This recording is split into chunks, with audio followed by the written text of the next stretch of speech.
Dans cette vidéo, je vais tester un tas d'expériences sur Minecraft. Et vous allez voir, il y en a plein qui sont vachement intéressantes. Alors abonne-toi, lâche ton petit like et sans plus tarder, on commence par la première expérience. Vous avez peut-être déjà vu ce genre de monde qui sont uniquement constitués de sable et qui, quand tu les casses, tombent et font une réaction en chaîne infinie qui est extrêmement stylée mais qui, comme vous voyez, va commencer à me faire perdre beaucoup d'FPS. Mais du coup, je voulais en faire une variante. Donc on crée un monde en créatif, en super flat. Et du coup, je voulais faire un test, c'est-à-dire ici, mettre une couche de sable tout en haut. Ensuite, mettre 10 couches d'air. Ensuite, mettre une couche de gravier, encore 10 d'air et enfin une couche de bedrock. Est-ce que ça marche? Oui, donc on a du sable, de l'air, du gravier, de l'air et de la stone. On enlève les structures pour être sûr que rien ne se casse et on peut créer le monde. Donc nous voilà sur la map et si on passe en spectateur, voilà, ça fonctionne. On a notre couche de sable qui vole, notre couche de gravier, oh il y a plein de mobs hostiles qui spawnent. Et ensuite on a notre couche de stone. Du coup normalement on devrait avoir une couche qui va tomber sur une autre qui va la déclencher. Voilà, c'est exactement ce que je voulais qu'il se passe. Regardez, on a deux couches qui se génèrent comme ça, regardez. Donc là tout le sable il tombe, ce qui actualise le gravier et le fait tomber. Et comme vous voyez, ça nous fait un monde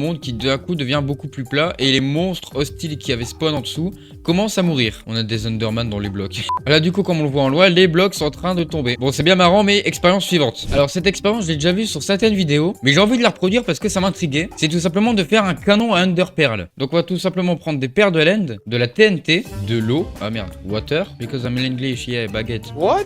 À prendre des slabs je suppose, ah oui salbe, ainsi qu'un bloc quelconque, voilà, de l'acacia parce que, bah pourquoi pas. Et du coup on va creuser un trou. Ah non on va faire ça différemment, attendez, je fais n'importe quoi. On va mettre de la soul sand, ensuite on va faire des colonnes de verre, comme ceci, si j'arrive à poser les blocs. Ensuite on va remplir notre colonne comme ceci avec de l'eau comme ça. Normalement si j'envoie des Ender Pearl là-dedans, si je les envoie bien, elles sont censées, voilà, comme vous voyez, elles rebondissent. Donc là j'ai plus qu'à spammer le nombre d'Ender Pearl. Je pense que je vais m'arrêter là parce que c'est long. Et du coup là on a plein d'Ender Pearl qui sont en train de s'amuser. Et du coup je pense que si je mets une TNT juste ici, que je la fais exploser, je suppose que ça va envoyer les Ender Pearl très loin. Oh. Et là, je me suis fait TP dans tous les sens. Il y a même une Endermite qui a spawn. C'était bien, mais il faut le faire avec plus d'Ender Pearl.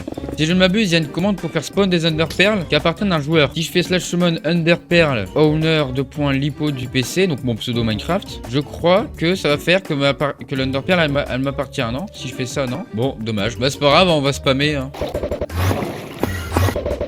Du coup, on va recommencer. C'est parti. Attends, je vais essayer de faire ça. Voilà, là c'était beau. Wow, wow, ok. J'aurais cru que ce serait plus impressionnant, mais c'est quand même sympa. Moi j'aurais vraiment pensé que ça aurait pas marché, que les Ender Pearl se seraient juste cognés contre les colonnes de verre. Mais finalement non, ça fonctionne très bien. Bon, expérience suivante. Pour cette expérience, on va faire quelque chose d'assez particulier. Dans la dernière version de Minecraft, ils ont rajouté la commande /tick. Et par exemple, on peut faire rate et mettre à 200. Donc le jeu est, comme vous pouvez le constater, largement plus rapide. Et par conséquent, le cycle journalier actif également. Du coup, je me pose une question. Qu'est-ce qui se passe si je mets la nuit et que, bon, déjà les mobs ils vont être super rapides, mais surtout, si je mets le jeu le plus rapide possible. Ok, par contre, mon ordi n'est pas assez puissant pour avoir le cycle journée actif comme je le voulais, c'est-à-dire littéralement instantané. Si je me mets en survie, il se passe quoi? Est-ce que je vais me faire instant one shot dès qu'il va... Oh, voilà, je me fais instant one shot. Je ne peux rien faire. Pour faire en sorte que le cycle journée actif soit resté rapide, je vais faire time add 100 dans ce command block, en repeat always active en théorie. Voilà, le cycle journée actif est très rapide. Game rule command block output false parce que là ça va plus. Du coup, est-ce que les mobs, bon on va mettre tick rate à 20, on va le remettre de base. L'objectif c'est que le jour il passe instantanément, donc on va mettre 1000. Du coup, qu'est-ce qui va se passer? Est-ce que les monstres vont brûler? Ah mais en fait la nuit elle passe pas assez vite, c'est ça qui est dommage. Et du coup on va faire un command block time set day suivi de time set midnight qui lui sera en condition chaîne et lui en repeat always active. Il fait que normalement il devrait switch entre l'un et l'autre, ce qui n'a pas l'air d'être le cas. Ça fonctionne pas non plus, donc on va faire avec une simple clock à la con. Comment si je fais ça? En fait il y a un délai en fait, j'ai l'impression. Ah c'est dommage, en fait il y a impérativement un délai. Du coup on peut pas faire clignoter le cycle journée actif, c'est impossible. Ouais là on peut mais... Ah c'est dommage hein. Mais en plus là ça marche même pas, faut encore plus de délai, c'est vraiment abusé. Encore du délai en plus. Bon du coup ça marche, j'arrive à faire clignoter le cycle journée actif mais très lentement. Parce que si je vais plus rapide que ça marche pas et du coup... Oui, les mobs crament. C'est vraiment dommage, j'aurais vraiment aimé faire le cycle journée actif qui clignote extrêmement vite pour voir est-ce que les mobs, ils auraient le temps de cramer ou non. Mais du coup, vu que là, le cycle journée actif est beaucoup trop lent, et bah de journée, les monstres, ils auront quand même le temps de cramer. Quand même dommage si vous voulez mon avis, donc vous allez mourir. Ouais, elle fait mal mon arbalète. Hein. Abonnez-vous, hein. Sinon je vous tire dessus, comme ça. Mais Alex, sinon je te fume. Bon, expérience suivante. C'est quoi pour la prochaine expérience? On va générer une map amplifiée. Ça changera d'habitude. On les voit quasiment pas ce genre de map. Parce qu'elles sont assez particulières, mais bon, c'est pas grave. Ouais, c'est ce genre de génération, c'est très perturbant quand même. Hein. Regardez-moi ça. À quel moment tu veux jouer là-dedans? C'est impossible de jouer, regardez-moi ça. C'est un de ces bordels. Regarde-moi ça, à quel moment ça c'est normal ça? Bon, pour la prochaine expérience, on va aller faire ça là-haut. Enfin, j'ai pas trop le choix. Ouais, non mais... Welcome to Minecraft. Bon, on va les s'installer ici. Ah bah regardez, on a le nouveau mob là, le Bogd. Bref, pour notre expérience, on va faire quelque chose d'assez cool. Donc déjà, je vais équiper mon armure pour être en toute sécurité comme ceci. Vous savez, ils ont rajouté un nouveau mob en 1.21, c'est le Breeze. Non, pas du pas du pain. C'est ce mob là, c'est un peu le cousin du Blaze. Et il nous balance tout simplement des wind charges, donc des souffles de vent, des charges de vent plus. Et voilà, comme vous voyez, il nous balance des charges de vent. Bon, bah attends, oui, bon, je suis immortel avec mon armure, mais ça c'est un autre sujet. Voilà, donc on voit, il nous balance des charges de vent. Et ces wind charges, on peut aussi les avoir dans notre inventaire. Voilà, wind charge, comme vous voyez, je peux en balancer, c'est très cool. Ça permet par exemple de faire des combos avec aussi la masse qu'ils ont rajouté également en 1.21. Tu mets les wind charges dans ton autre main. Ici, je prends ma masse. Ah, mais c'est à cause de mon armure qui me propulse pas, je crois. Ouais, c'est ça, parce que mon armure, elle me met des résistances avec knockback. Par exemple, ici, vous voyez, le zombie me propulse. Il meurt. Ma mate, ça y est pas enchanté. Donc vraiment, combo wind charge et masse, c'est vraiment abusé. Ça permet aussi d'MLG, c'est cool. Et du coup, je voulais voir est-ce qu'il est possible de changer la puissance d'une wind charge. Du coup, j'ai envie de voir est-ce qu'on peut faire comme avec les Underpearls, c'est-à-dire la colonne de Soul Sand pour les maintenir en l'air comme on a fait tout à l'heure. Donc pour le savoir, on va juste faire une colonne encore de glace de Soul Sand dans laquelle on va remplir d'eau. Moi, je pense qu'elles vont exploser au contact de l'eau. Donc ensuite, je prends des wind charges, c'est un peu le sujet quoi.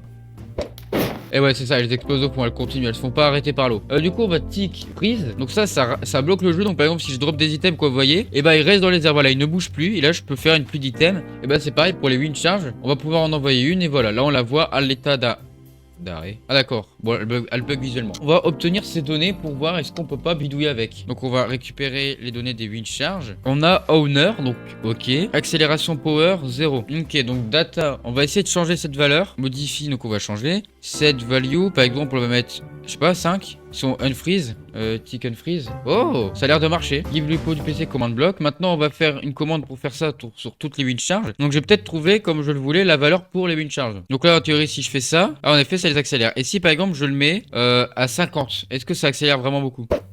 Ah, je suis pas sûr. Hein. Après, peut-être que c'est que 1 ou 0, hein, qui sait. Là, si je le désactive, ah, quoique, ça a l'air de rien changer. Si je désactive le command block et que je le lance, ah, quoique, ça a pas l'air de changer grand chose. Je sais pas, j'ai pas l'impression que ça change grand chose. Non, j'ai pas l'impression que ça marche. Alors, on a quoi comme autre donnée? Motion, donc ça, c'est le mouvement. Left owner, je sais pas ce que c'est. R, je crois que c'est pour la respiration, je crois. Pause, ça, c'est la position. Accélération power, normalement. Portal cooldown, je pense que c'est pour les portails du Nether. Parce que vous savez, avec un portail du Nether, quand on est en créatif, on passe instantanément. Alors que quand on est en survie, on a, vous savez, comme ils disent, le cooldown. C'est-à-dire que là, si je fais ça, je pense qu'elle... Voilà, c'est ça, c'est parce qu'elle passe instantanément dans le portail. Mais du coup, prochaine expérience que je viens d'improviser à l'instant, qu'est-ce qui se passe si j'envoie des wind charges dans le Nether, que j'y vais? Est-ce qu'elles sont là? Je ne pense pas, je ne les ai pas vues. En fait, je crois que vu qu'elles sont déchargées, elles despawn, il y a l'air. Et du coup, même style d'expérience, il se passe quoi si je lance une Enderpearl dans le portail et ça me TP dans le Nether? Ok. Et là, elle passe à travers le portail et là, ça me re-TP. En fait, j'ai l'impression que ça dépend. Ah merde, je sais pas lancer une Enderpearl, mais là, je la perde. Là, il m'envoie dans le Nether, ok. Et si je le refais, il me renvoie encore dans le Nether. En fait, ça dépend des fois. Non, en fait, ça m'envoie bien dans le Nether, seulement c'est la zone est chargée. Ah oui, parce que maintenant il y a une nouvelle propriété, je sais pas si vous la savez, mais les Underpearls maintenant elles forcent les chunks à être chargés. Alors par exemple, si je mets un command block, say abo, bah attendez, on va le mettre. J'étais TP où là? Ah oui, j'étais TP ici parce que j'ai dû balancer une Underpearl. On va afficher les chunks, avec ce raccourci clavier, on va afficher les chunks, comme vous voyez, on a la bordure. On va faire say abonnez. Voilà, petit message hein, que vous devriez faire bien évidemment. Et du coup, je vais lancer une Underpearl dans ce puits et je vais me barrer. Et on va voir est-ce que ça force le chargement. Je ne sais pas si ça a été appliqué en 1.21 ou si c'est dans les futures versions. Mais je sais que les Underpearl elles vont faire ça. Donc tant que le chiffre en bas à gauche continue d'augmenter, c'est que le chunk est chargé. Et le chunk n'est plus chargé, ok. Donc c'est pas dans cette version. Ok, donc c'est dès que je vais dans ce chunk, c'est chargé. Dès que je dépasse ce chunk, c'est plus chargé. Donc à partir de ce bloc-là, c'est le dernier auquel on peut avoir le message. Si je m'éloigne, on a plus. Bah du coup, vivement que la mise à jour sorte, que je puisse faire mes expériences avec les Underpearl qui forcent les chunks à charger. Par contre, je crois que quand t'es en multijoueur, si jamais t'as une Underpearl dans un puits comme ça, comme je l'ai fait, bah si tu te déconnectes, si je ne m'abuse, l'Underpearl elle despawn. J'ai bien dit si je ne m'abuse, mais le rappel c'est ça qui se passe. C'est-à-dire que cette perle là, si t'es en multijoueur, si je me déconnecte, et bah elle est censée disparaître. Bon, expérience suivante. Bon, à partir de maintenant, je vais avoir mon bonnet de Noël, mais c'est parce que je tourne ça en décembre. Oui, la vidéo a pris beaucoup de retard. Mais enfin bref, dans l'une des dernières versions de Minecraft, ils ont rajouté de nouvelles choses à la commande /attribute. La commande /attribute permet d'ajouter, comme elle l'indique, des attributs à une entité, que ce soit le nombre de points de vie qu'elle a, la résistance grâce à ses points d'armure, bref, plein de données qui peuvent être appliquées à diverses entités sur Minecraft. On regardait un chien sur un biome de 3 blocs. C'est quand même quoi la probabilité de ça?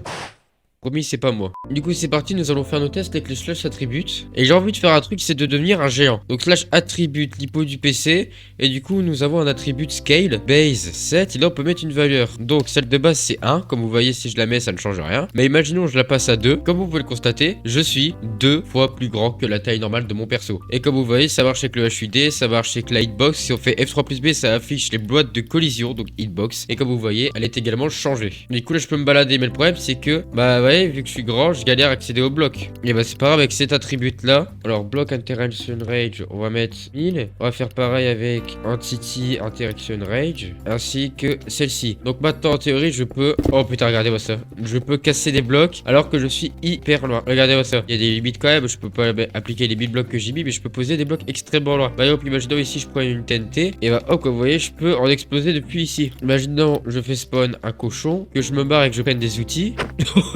Ah bon, mon épée elle a un peu cheaté, mais bon. Et du coup, maintenant, je vais faire mes muses avec ma taille pour me mettre à une taille 10. Oh punaise, je ne peux même pas me voir. Vous voyez ma grosse tête. Après, je vais pouvoir augmenter également mon nombre de cœurs. Donc, comme ceci. Et je sais pas, je vais me mettre à 1000. Et donc là, du coup, si je me mets en survie, voilà. J'ai plus qu'à me donner un effet de régénération hyper rapide pour pouvoir, comme vous voyez, régénérer mes cœurs extrêmement rapidement. Je me donne également un effet de saturation pour ne pas perdre de nourriture. Un effet de résistance. Comme ça, maintenant, je suis invincible. Je vais aussi me mettre mon nombre de points d'armure à 1000. Voilà, comme vous voyez en haut, les points d'armure viennent de se rajouter alors que, comme vous pouvez le constater, je n'ai pas d'armure. Et puis maintenant, je suis littéralement invincible. Celui qui me fait un problème, je le bute. Regardez, vous voyez le bouton. Et en plus, je sais, je peux même changer le knockback que je fais et les dégâts que je fais. Vous voyez, je pousse très loin les entités. Je peux aussi changer mon attaque speed et le mettre à un chiffre extrêmement élevé pour que je puisse, comme vous voyez, maintenant, à partir de maintenant, je peux spam click. Donc, le bouton, voilà, il peut rien faire. Et voilà, il est mort. Ce moine Warden. Ah, viens, viens, viens, viens. Hop là, plus de bordel. Avec la commande slash attribut, il y a vraiment moyen de s'amuser, de faire des conneries, ça peut être vraiment bien. Par exemple, ça peut être bien si par exemple prendre une pelle et de casser des blocs hyper loin comme ça. Voilà, je one shot tout. Je one shot tous les blocs, même la dernière. Regarde, hop, j'ai même pas besoin de pioche. Hop, j'aurais voulu que j'ai les loot en plus, mais je loot les blocs ou pas? Ah non, ouais, je me disais. C'est complètement cheaté les attributs. Regardez, si vous voulez du bois, hop là. Yes, c'est bon, là-bas vous avez du bois qui a été coupé. Puis le truc c'est que n'importe quel clic gauche, quoi qu'il arrive, va casser quelque chose. Est-ce que si, je pense que ça marchera pas, mais est-ce que si je pose de la bedrock, normalement la bedrock, même avec tout ce que je veux, je peux pas la casser. Et voilà, il y a que de la bedrock qui peut me résister, mais imaginons je remplace ça par de l'obsidienne. En théorie, je suis censé one shot. Je viens de one shot de l'obsidienne quand même. Vous vous rendez compte du truc? C'est pas mal de one shot l'obsidienne, non? L'arbre, hop, hors de ma vue. Ici pareil, hop, vous avez vu? Bref, j'espère que cette vidéo vous aura plu. Moi j'ai bien aimé la tournée. Elle devait sortir fin novembre, mais finalement elle sort en fin décembre. Je suis désolé, j'ai pris beaucoup trop de temps à la sortir. Enfin bref, je vous souhaite tous des bonnes fêtes de fin d'année, un joyeux Noël, et je vous remercie d'avoir regardé cette vidéo. Et moi je vous dis à la prochaine pour, bah du coup, la prochaine vidéo. Allez, salut les gens!